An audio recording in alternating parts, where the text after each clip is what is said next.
অনেক সময় কিছু কিছু সাধারণ রেসিপি আমাদের হাতের স্বাদে আমাদের ধৈর্যে হয়ে ওঠে অনন্য। আজকের রেসিপি চিংড়ি মাছের পাতলা ঝোল। তার জন্য আমাদের লাগবে বেশ বড় বড় সাইজের চিংড়ি মাছ, আলু ডুবো ডুবো করে কেটে রাখা, আর পেঁয়াজ আর কাঁচা লঙ্কা মাঝখান থেকে চিড়ে নিয়েছি, পেঁয়াজটা কুচি করে নিয়েছি। এরপর কড়াইয়ে সর্ষের তেল গরম করে তার মধ্যে দিয়ে দেব কালো জিরে। কালো জিরে থেকে যখন হালকা গন্ধ ছাড়তে শুরু করবে তখন এর মধ্যে দিয়ে দেব পেঁয়াজ কুচি, কাঁচা লঙ্কা, আর দিয়ে দেব কেটে রাখা আলু, মানে সব একসাথে দিয়ে দেব, আলাদা আলাদা করে ভাজার কোনো প্রয়োজন নেই।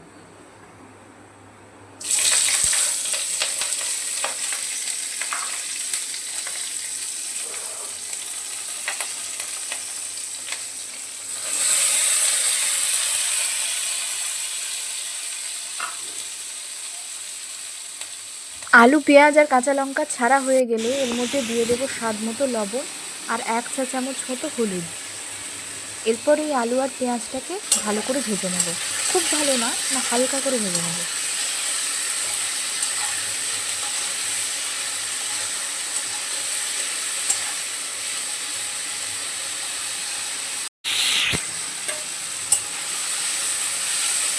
আমার মনে হলো আরেকটু হলুদ গুঁড়ো লাগবে, তার জন্য 1 চামচ হলুদ গুঁড়ো দিলাম।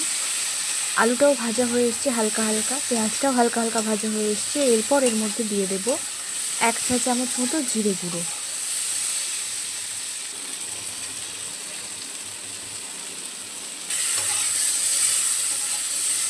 ব্যাস, আর কিচ্ছু না। এরপর এটা একটু আলগা হাতে নাড়াচাড়া করে এর মধ্যে দিয়ে দেব জল।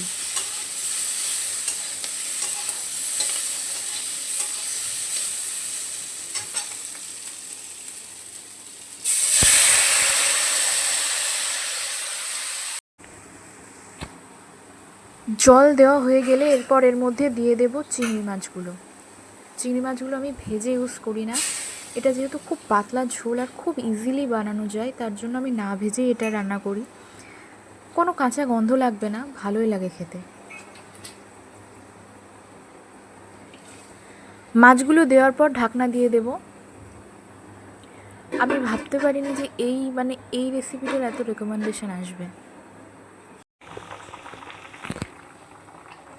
আচ্ছা, ঝোল ফুটতে শুরু করে দিয়েছে, চিংড়ি মাছেরও কালার হয়ে এসছে, আর আলুটা সিদ্ধ হয়েছে কিনা দেখে নেব। আচ্ছা, মাছটা কিন্তু মাঝখানে একবার উল্টে দিয়েছিলাম।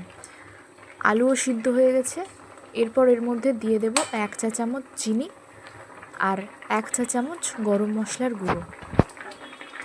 মাছ না ভেজে রান্না করলেও কিন্তু কোনো অসুবিধা নেই।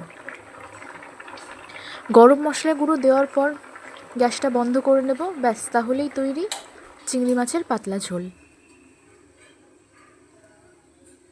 ভিডিওটি ভালো লাগলে ভিডিওতে একটি লাইক করে দেবেন এবং চ্যানেলটিকে সাবস্ক্রাইব করে পাশে থাকবেন, আর কমেন্ট করে জানাবেন কেমন লাগলো আপনাদের এই ভিডিওটা।